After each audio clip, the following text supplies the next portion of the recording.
너희는 누룩 없는 자인데 새 덩어리가 되기 위하여 묵은 누룩을 내버리라. 우리의 유월절 양 곧 그리스도께서 희생되셨느니라.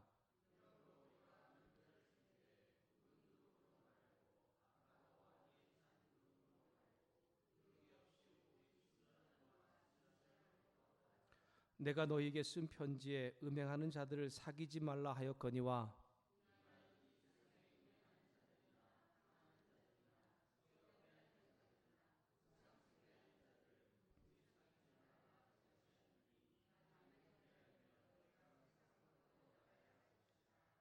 이제 내가 너희에게 쓴 것은 만일 어떤 형제라 일컫는 자가 음행하거나 탐욕을 부리거나 우상 숭배를 하거나 모욕하거나 술 취하거나 속여 빼앗거든 사귀지도 말고 그런 자와는 함께 먹지도 말라 함이라.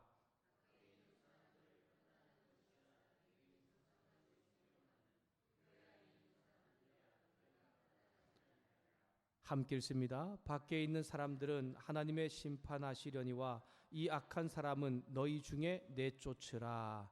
아멘. 우리 서로 이렇게 한번 인사합시다. 주님 안에서 당신은 누룩 없는 새떡입니다. 이렇게 한번 인사하죠. 외우기가 조금 힘듭니까? 예, 주님 안에서 당신은 누룩 없는 새떡입니다. 예, 주님 안에서 여러분들은 누룩 없는 새떡입니다. 네, 오늘 말씀처럼 우리 모두가 예수 그리스도 안에서 누룩 없는 새로운, 오늘 말씀은 덩어리라고 말하는데 새로운 떡이 되었다는 것을 기억하며 그 떡으로서의 삶을 잘 살아갈 수 있기를 소망합니다. 고린도 교회 사람들은 복음이신 예수님 믿음으로 성도라는 이름을 가지게 되었습니다. 바울은 편지를 시작하면서 그들을 고린도에 있는 하나님의 교회라고 이야기하죠. 교회 자체가 예수님의 이름과 그분의 핏값으로 세워진 곳이기에 하나님의 교회라는 것입니다. 그렇다고 해서 교회 자체가 문제 없는 것을 의미하는 것은 아닙니다. 교회 속 안에 고린도 교회 안에 수많은 문제가 있습니다. 그런데 이것은 당연한 것이죠. 왜냐하면 교회 안에 속한 성도가 버리지 못한 세상적인 욕심, 오늘 말씀으로 하면 누군 누룩을 가지고 살아가고 있기 때문입니다. 여전히 죄악된 본성을 가지고 내 욕심을 채우기 위해 살아가기 때문에 문제가 있을 수밖에 없습니다. 고린도 교회를 분열시키는, 또한 성도란 이름을 더럽히는 가장 첫 번째 문제가 바로 분쟁, 다툼의 문제였습니다. 바울은 1장 10절부터 4장까지 이 다툼의 문제를 먼저 다루었습니다. 다툼은 말로 인한 싸움을 의미합니다. 자신들의 주장은 옳다고 강력하게 주장하고 다른 사람을 인정하지 않는 것입니다. 의견을 무시할 뿐 아니라 비판하고 정죄하면서 공동체를 분열시키고 있습니다. 앞에서 언급했듯이 이 세상에 완벽한 성도도 완벽한 교회도 없습니다. 예수님의 보혈을 믿음으로 죄로부터 깨끗함을 받았지만 여전히 죄악된 습성이 남아있기 때문입니다. 오늘 우리도 동일하지요. 교회에서 제일 조심하고 하지 않아도 되는 것이 그래서 말이라는 것을 바울은 지금 우리에게 가르쳐주고 있는 것입니다. 우리는 말하는 방법, 또한 잘 소통하는 방법을 잘 모릅니다. 그리고 명확하지 않은 것을 명확한 것처럼 말할 때에 고린도 교회 성도들 안에 서로 상처를 주고 결국 교회를 분열시켜 오기 때문이죠. 여러분, 기도와 동력으로 우리 이번 주일 우리 김현희 권사님 장례를 월요일 날에 은혜스럽게 잘 함께 또 마쳤습니다. 따님과 그 사위분이 너무 감사하다고 전화 오셔서 이번 주일에 교회 예배 가운데 함께 참석하겠다고 그렇게 말하더라고요. 아직 그분들은 예수님을 믿지 않은 사람들입니다. 교회도 가지 않은 사람들인데 우리 함께 이제 그 따님과 사위분 또 새 아이가 있는데 모두 믿음을 가지고 갈 수 있는 가정이 될 수 있기를 위해서 기도해 주시고 또 오면 많은 위로도 함께 해 주시기를 바랍니다. 김현희 권사님을 한번 제가 장례를 치며 생각해 본 것이 있었는데 그것이 뭐냐면 제가 정말 그분의 어떤 믿음 가운데 닮았으면 하는 것이 있습니다. 그것이 바로 물론 여러 가지 자신의 상황과 이유가 있다 말하겠지만 말을 적게 하는 것입니다. 권사님은 어머님의 유언으로 신앙생활을 시작했습니다. 몸과 아픔, 마음의 아픔이 있는 가운데도 예배에 빠지지 않고 참석하였습니다. 금식을 굉장히 1년 가운데 많이 했다는 제가 얘기를 듣는데 그것이 자신이 배운 신앙생활을 하는 것이고 또한 그렇게 하는 것을 어머님을 통해서 들었다라고 고백하는 것을 저도 들었습니다. 그러면서 묵묵히 신앙생활을 잘 하였던 것입니다. 바울은 주님의 이름으로 저와 여러분에게 명령합니다. 고린도전서 1장 10절 말씀을 함께 읽도록 하겠습니다. 고린도전서 1장 10절입니다. 같이 함께 읽겠습니다. 같이 읽습니다. 네, 천천히 같이 읽습니다. 시작. 형제들아, 내가 우리 주 예수 그리스도의 이름으로 너희를 권하노니 모두가 같은 말을 하고 너희 가운데 분쟁이 없이 같은 마음과 같은 뜻으로 온전히 합하라. 아멘. 바울 사도의 간절한 호소가 들리십니까? 얼마나 마음이 급했는지 문제를 언급하기도 전에 문제의 해결책을, 정답을 먼저 이야기하고 있습니다.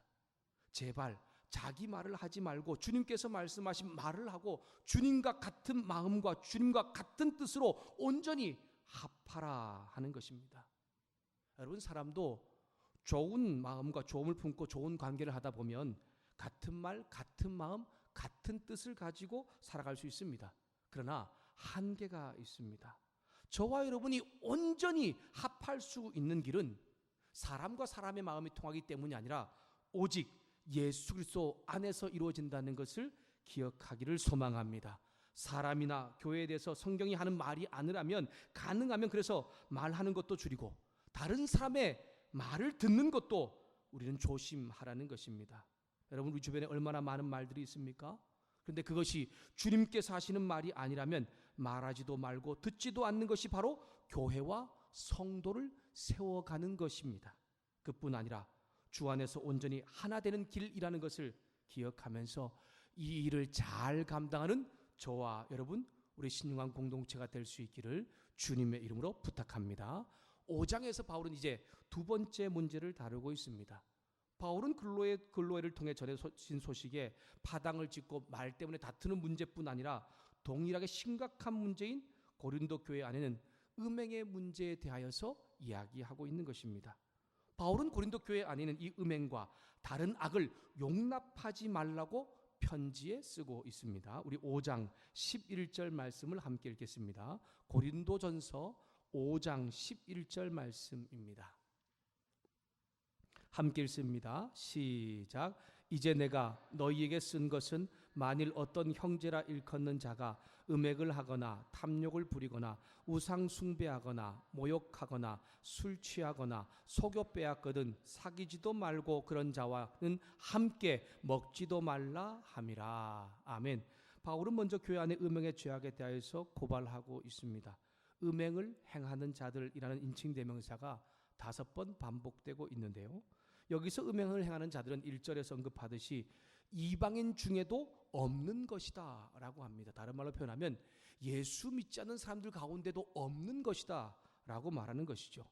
본문에 쓰인 이 음행이라고 하는 단어는 단순히 간음을 이야기하는 것이 아니라 부도덕한 성적 행위를 의미할 때 쓰이는 단어입니다. 이방인 중에도 없는 것이라는 표현은 이방인들도 하지 않는 이런 행위를 말하는 것이 아닙니다. 이방인들도 이러한 성적 행위를 저지르는 것에 대하여서 추악한 행위로 말하고 반사회적이고 폐륜적인 음행이라고 말하는 것입니다. 그 음행이 바로 무엇입니까? 아들이 아버지의 아내와 동침하는 근친상간의 음행입니다. 여러분, 당시 고린도 지역은 성은 몸을 위하여, 몸은 성을 위한 것이다 라고 그렇게 생각할 정도로 성에 대하여서 개방적이고 널리 퍼져 있었습니다. 사실 고린도 지방 사람들은 성적으로 타락했을 뿐 아니라 그것에 대해 그렇게 별로 심각하게 생각하고 있지 않았습니다. 항구 도시였고 우상을 숭배하면서 성적인 행위를 하는 것이 당연한 것이었기 때문에 부도덕한 성적 행위에 아주 자연스러웠습니다. 여러분, 우리가 비너스라고 한 여신을 알고 있죠. 그것이 라틴어인데 고린도에는 바로 그 비너스라고 불리우는 아프로디테 여신이 신전과 함께 있었습니다. 근데 그것뿐만이 아니고 10개가 넘는 신전이 이 고린도 도시에는 있었고 그 신전을 섬기는 여사제들이 1000명이 넘었다라고 합니다.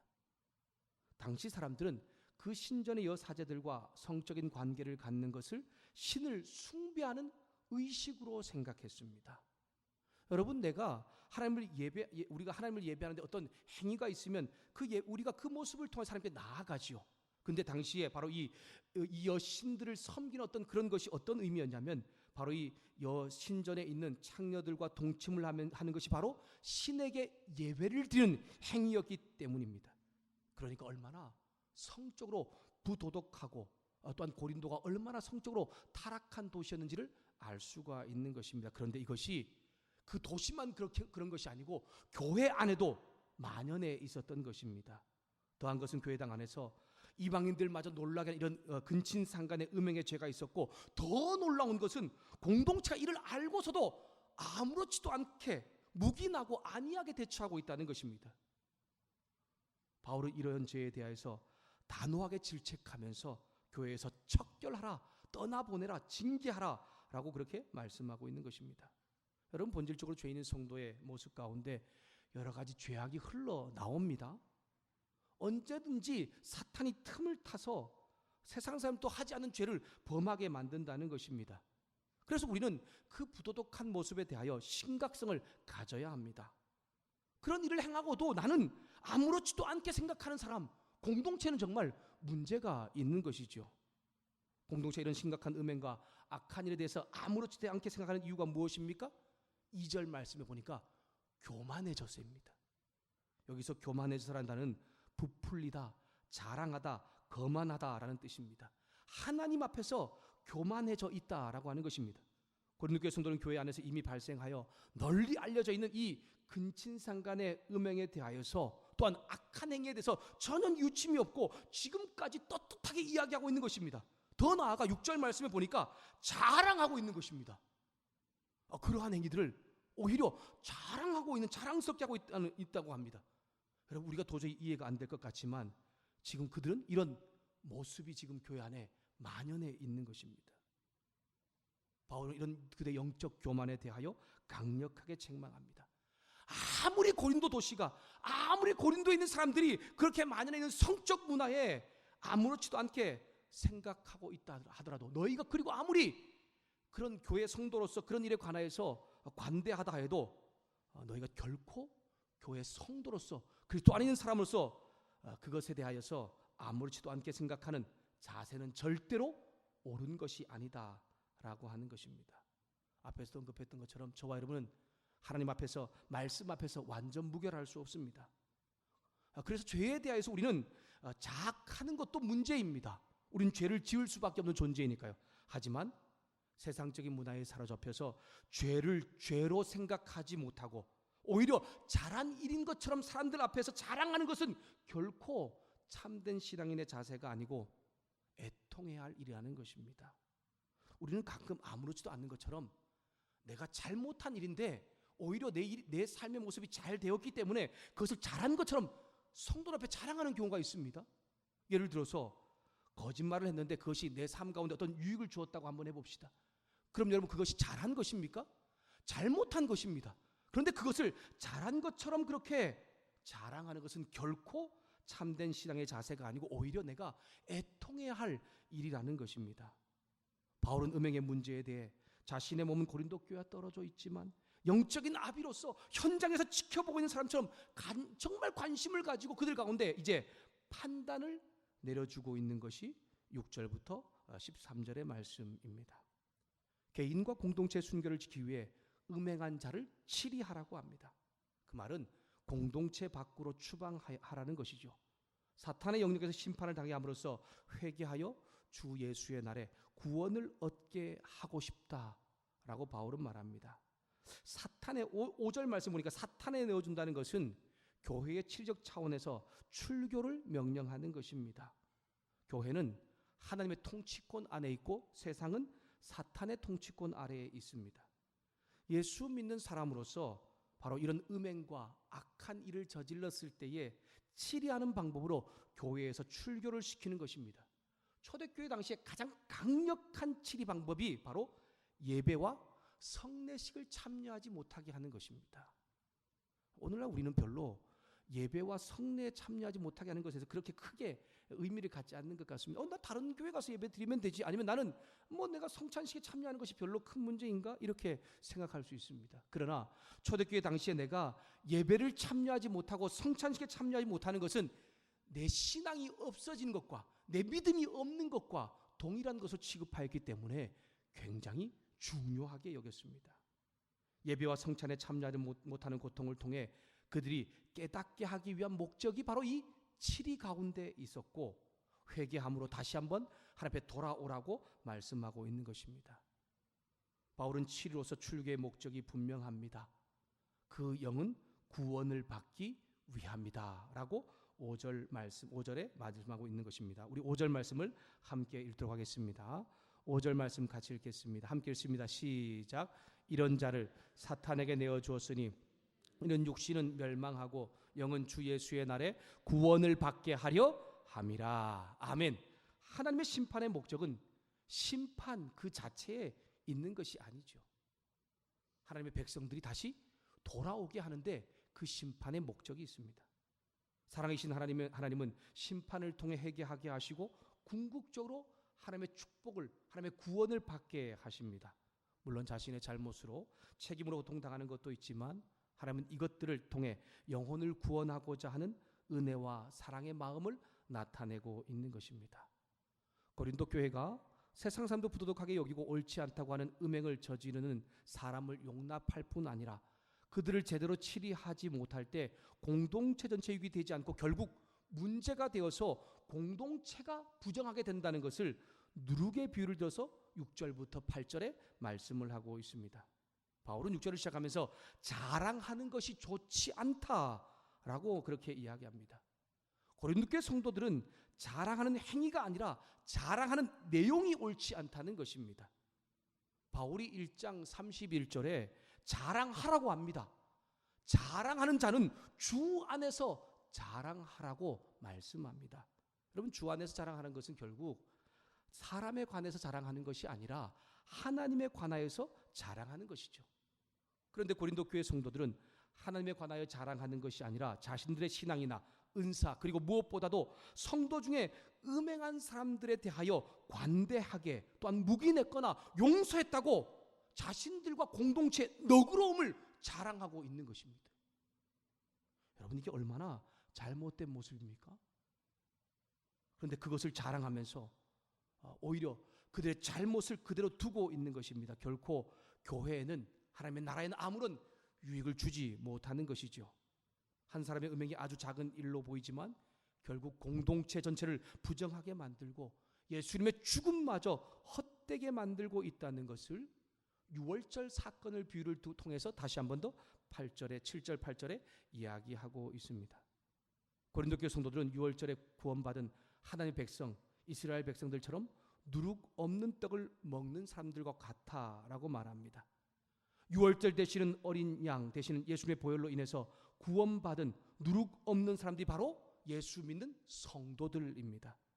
죄와 육신의 정욕을 상징하는 누룩이 제거된 사람이지요.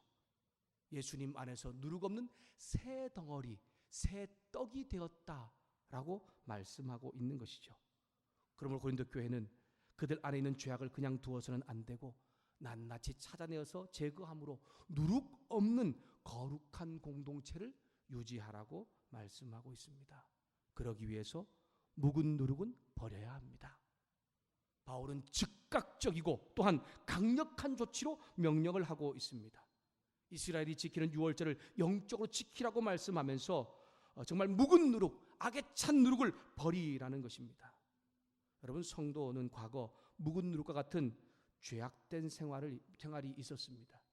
그런데 그것이 묵은 누룩을 제거한 상태에 또 나타나서는 안 된다는 것이죠. 그것을 철저히 점검하고 제거하는 청결 작업을 잘 함으로 누룩 없는 새 떡, 순전함과 진실함의 떡이 되라고 말씀을 하고 있는 것입니다. 9절에서 13절에 바울은 다시 한 번 더 성도들이 세상과 관계를 맺고 사는 것은 불가피한 일이지만 교회 안에 명백한 음행과 불의한 악을 용납하지 말고 징계하라, 출교시켜라라고 강력하게 교훈하고 있습니다. 앞에서도 언급했던 것처럼 고린도는 비윤리와 부도덕이 많은 도시로 유명했습니다. 고린도라는 그 이름 자체가 부도덕한 도시라는 뜻입니다. 고린도교는 이런 부도덕한 영향을 받아서 교인들 중에도 공적으로 드러난 음행과 악을 행하는 자들이 있었습니다. 바울은 그들과 사귀지 말라라고 하는 것입니다. 사귀지 말라는 것은 앞에서 언급했던 것처럼 치리하고 징계하라는 것입니다. 출교를 의미하고 있습니다. 그렇다고 해서 이것이 세상 사람들과 완전히 단절하는 것을 의미하는 것은 아니다라고 오늘 말씀을 하고 있는 것입니다. 이 말을 들은 성도들 중에 이런 오해를 하는 사람도 있었습니다. 음행을 하는 자들 또한 여기 이렇게 말하고 있는 거죠.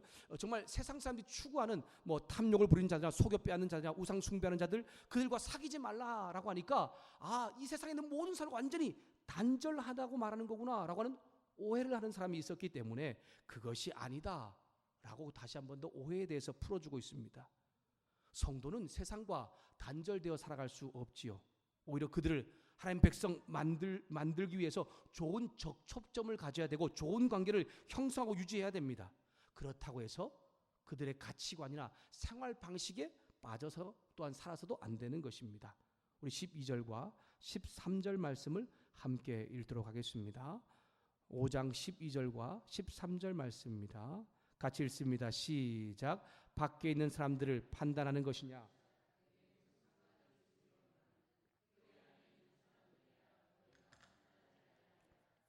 밖에 있는 사람들은 하나님이 심판하시려니와 이 악한 사람은 너희 중에서 내쫓으라. 아멘. 교회 밖에 있는 음행하고 악한 일을 하는 사람들은 누가 심판한다고요? 하나님께서 심판하실 것입니다. 그들을 판단하고 정죄하는 것은 옳지 않은 것입니다. 그것은 오늘 말씀을 통해 보면 하나님의 영역입니다. 이게 제가 잘못하는 것 중에 하나이기도 합니다. 종종 우리들은 하나님 믿지 않는 세상과 사람들 향해서 손가락질하면서 야 저렇게 왜 저렇게 살아 너희 그렇게 살아서는 안 돼라고 비판하고 정죄하고 따지기도 하지요. 어떤 때는 나도 살지 못하면서 말입니다. 이게 얼마나 어리석은 일인지를 말씀하고 있는 것입니다.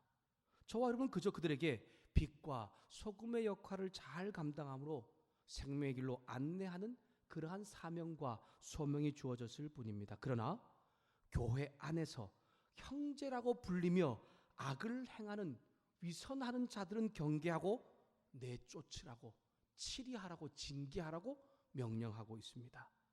가혹해 보일 수 있습니다.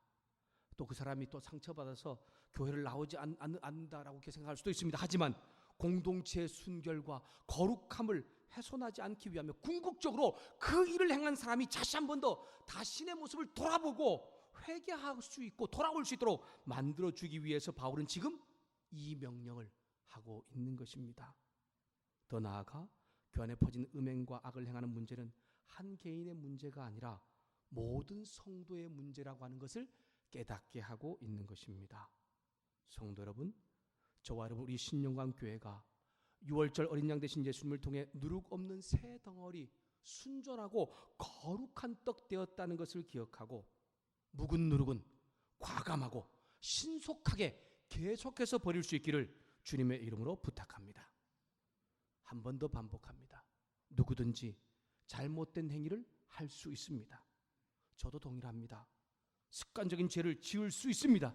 하지만 중요한 것은 내가 그리스도인 되었기에 하나님께서 기뻐하지 않는 것, 타협하지 않아야 되는 것, 온전하게 순종할 것을 알아야 합니다. 반면에 하나님께서 기뻐하는 것이 무엇인지 알고 그 일을 행하기 위해서 내 힘으로 할 수 없다면 성령님의 도우심을 구하면서 잘 일을 행하는 것이 중요합니다. 그럴 때에 진정한 유월절 잔치의 기쁨을 삶으로 누릴 수 있는 하나님 백성이 될 수 있습니다. 성도 여러분, 우리의 삶은 예수를 믿음으로 누룩 없는 떡이 된 우리의 삶은 유월절 잔치와 같은 삶입니다. 8절 말씀을 함께 읽어보겠습니다. 8절 말씀 같이 읽겠습니다. 함께 읽습니다. 시작. 이러므로 우리가 명절을 지키되 묵은 누룩으로도 말고 악하고 악의에 찬 누룩으로도 말고 누룩이 없이 오직 순전함과 진실함의 떡으로 하자. 아멘. 우리가 명절을 지키더라 할 때 이것은 유월절을 의미합니다. 성도가 실제로 유월절을 지켜야 한다는 것이 아니지요. 영적인 유월절을 의미합니다. 삶 전체가 유월절 잔치를 지키는 것과 같이 되어야 한다라는 것입니다. 성도가 유월절 잔치를 지키는 삶은 어떤 것입니까? 묵은 누룩, 악한 누룩을 버리고 누룩 없는 새 덩어리 거룩하고 순결한 떡으로 살아가는 것입니다. 묵은 누룩, 악한 누룩은 과거에 죄악된 습성입니다. 그러므로 저와 여러분과 우리 공동체 안에 묵은 누룩 같은 죄를 제거하고 누룩 없고 거룩하고 성결한 삶을 살기 위해 몸부림쳐야 한다는 것을 가르쳐 주고 있습니다. 저와 여러분 묵은 누룩은 무엇입니까? 고린도 교회의 묵은 누룩은 음행과 또한 악의에 찬 행위들이라는 것을 말씀하고 있는데 저와 여러분 안에 있는 묵은 누룩은 무엇입니까? 실제로 고린도 같은 성적인 문제일 수도 있고 또한 하나님을 떠난 영적인 음행일 수도 있을 것입니다. 성도 여러분, 저와 여러분뿐 아니라 우리 자녀들이 얼마나 성에 대해서 심각한 문제에 놓여 있는지 우린 잘 알아야 됩니다. 정말 성적인 죄악에 대해서 이 시대는 미화시키면서 아무렇지도 않게 따라가고 있는데 우린 정말 이것들을 잘 가르치고 우리도 조심해야 될 것 같습니다.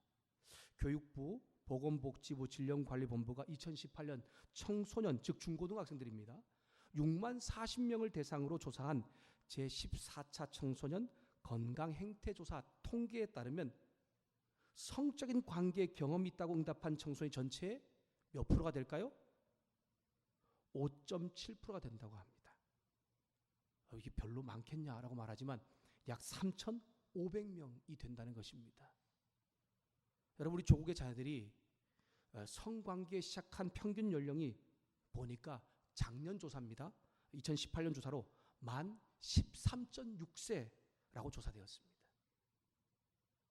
어느덧 우리 아이들이 벌써 성적인 것에 이렇게 엄청나게 노출되어 있다는 것입니다. 성교를 강사하는 강의에 따르면 요즘 10대들이 사귄다라는 말을 쓸 경우에는 성관계까지 의미하는 문화다라고 말하고 이성친구와 언제든 성관계를 할지 고민하는 경우가 상당히 많다라고 이야기합니다.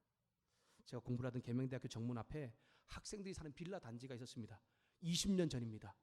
제가 29에 다시 학부에 들어가 다시 공부를 했었는데 그때 그 빌라 단지를 다른 말로 동거촌이라고 말했습니다.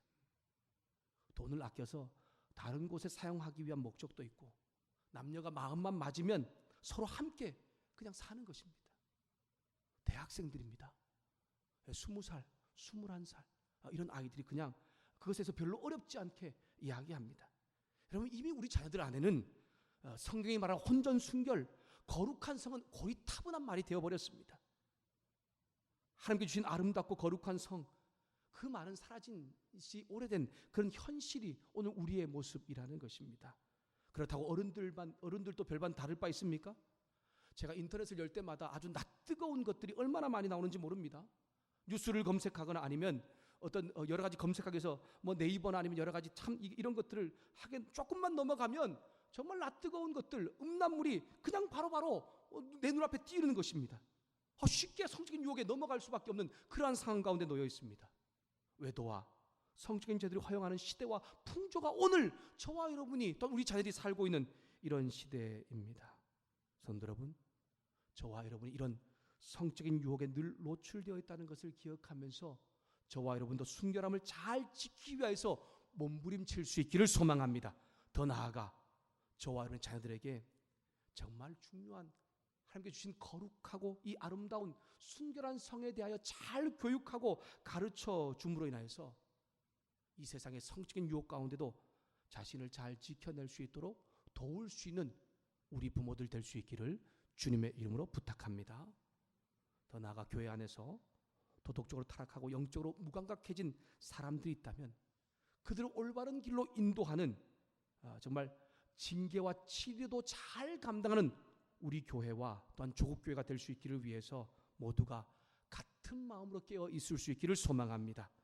바울은 성도가 교회가 영적인 교만에 빠짐으로 교회 안에 음행과 악한 행동을 하고 있음에도 불구하고 이를 통한이 여기거나 단호하게 처리하지 않는 것에 대해 교회에서 다시 한 번 더 이런 자를 엄중히 징계하라고 강력하게 명령하고 있습니다. 오늘 우리 교회는 유월절 어린 양 곧 예수님의 보혈로 구원받은 성령님이 함께 하시는 거룩한 곳입니다. 누룩 없는 새 덩어리와 같습니다. 그런데 작은 양의 묵은 누룩이라도 그냥 두게 될 때 공동체 전체가 누룩이 퍼져서 부정하게 됩니다. 그러므로 공동체 안에서 묵은 누룩, 그것을 제거하는 것이 정말 꼭 필요하다는 것입니다. 여러분, 권면과 징계는 그냥 우리에게서 나온 것이 아닙니다. 예수님께서 마태복음 18장 가운데 말씀하신 것입니다. 교회 안에 정말 하나님께서 말씀하신 성령을 해방하는 그러한 죄를 범하는 자가 있다면 권면과 징계를 통해서 그 사람이 자신의 삶의 모습을 돌아보게 하고 다시 한 번 더 주님께 나올 수 있는 길을 만들어주라고 말씀하고 있습니다. 그래서 초대교회와 또한 처음 종교개혁이 일어났던 시대에서는 이 권면과 징계를 굉장히 중요하게 여겼습니다.